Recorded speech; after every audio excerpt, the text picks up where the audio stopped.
ಇನ್ನು ಟಿವಿ9ಗೆ ಶಾಸಕ ಪ್ರದೀಪ್ ಈಶ್ವರ್ ಹೇಳಿಕೆಯನ್ನ ಕೊಟ್ಟಿದ್ದಾರೆ. ನಮ್ಮ ಪ್ರತಿನಿಧಿ ಜೊತೆ ಮಾತನಾಡಿದ್ದಾರೆ. ಆ ಸಂದರ್ಭ ಅವರೇನು ಹೇಳಿದ್ರು ಬನ್ನಿ ಕೇಳೋಣ.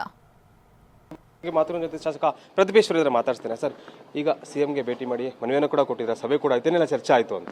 ಸರ್, ಬ್ಯಾಕ್ವರ್ಡ್ ಕ್ಲಾಸ್ ಕಮಿಷನ್ ರಿಪೋರ್ಟ್ನ ಸ್ವೀಕರಿಸಿ ಅದನ್ನು ಕ್ಯಾಬಿನೆಟ್ಟಲ್ಲಿಟ್ಟು ಅದನ್ನು ಅನುಷ್ಠಾನಗೊಳಿಸಬೇಕು ಅನ್ನೋದು ನಮ್ಮೆಲ್ಲ ಬ್ಯಾಕ್ವರ್ಡ್ ಕಮ್ಯುನಿಟಿ MLA MPs MLCಗಳ ಉದ್ದೇಶ. 1931 ಆದಮೇಲೆ ಸೋಷಿಯೋ ಎಕನಾಮಿಕ್ ಸೆನ್ಸಸ್ ನಡೀಲಿಲ್ಲ ಸರ್. ಇದು 7 ಕೋಟಿ ಕನ್ನಡಿಗರಿಗೆ ಮಾಡಿರೋ ಒಂದು ಸೆನ್ಸಸ್ಸು. ಇದನ್ನು ಕ್ಯಾಬಿನೆಟ್ಟಲ್ಲಿ ಇಡಬೇಕು ಅಂತ ವಿನಂತಿಸಿದ್ದೀವಿ. ಸೊ ಮಾನ್ಯ ಮುಖ್ಯಮಂತ್ರಿಗಳು ನನಗೆ ಭರವಸೆ ಇದೆ, ಅತಿ ಶೀಘ್ರದಲ್ಲೇ ಕ್ಯಾಬಿನೆಟ್ಟಲ್ಲಿ ಇಡ್ತಾರೆ ಅನ್ನೋ ಒಂದು ಆಶ್ವಾಸನೆ ಕೊಟ್ಟಿದ್ದಾರೆ.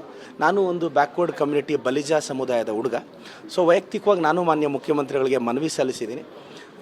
ಬಲಿಜ ಸಮುದಾಯ ಈಗಾಗಲೇ ನಾವು 2A ರಿಸರ್ವೇಷನ್ ನಮಗೆ ಶಿಕ್ಷಣಕ್ಕಿದೆ, 2A ರಿಸರ್ವೇಷನ್ನು ಎಂಪ್ಲಾಯ್ಮೆಂಟ್ಗಿಲ್ಲ.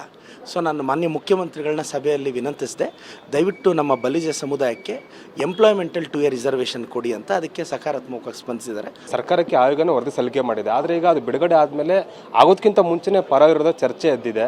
ಸೊ ವಿರೋಧ ಮಾಡುವಂಥವ್ರಿಗೆ ಏನು ಹೇಳ್ತೀರಿ? ಆ್ಯಕ್ಚುಲಿ ಆ ವರದಿಯಲ್ಲಿ ಏನಿದೆ ಅಂತ ನಮ್ಮ ಮಾನ್ಯ ಮುಖ್ಯಮಂತ್ರಿಗಳು ಹೇಳಿದ್ರು, ಅದನ್ನು ನಾನೇ ನೋಡಿಲ್ಲ ಅಂತ. ಮಾನ್ಯ ಮುಖ್ಯಮಂತ್ರಿಗಳೇ ವರದಿಯಲ್ಲಿ ಏನಿದೆ ಅಂತ ನೋಡಿಲ್ಲ. ಅದು ವೈಜ್ಞಾನಿಕನ ಅವೈಜ್ಞಾನಿಕ ಅಂತ ಯಾವ ರೀತಿ ಅನಲೈಸ್ ಮಾಡೋಕ್ಕಾಗುತ್ತೆ?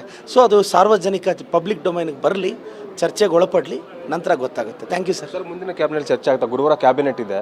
ನನಗೆ ಗೊತ್ತಿರೋ ಪ್ರಕಾರ ಅಕ್ಟೋಬರ್ 10 ಕ್ಯಾಬಿನೆಟ್ ಇದೆ, ನಂತರ ಅಕ್ಟೋಬರ್ 18 ಇದೆ.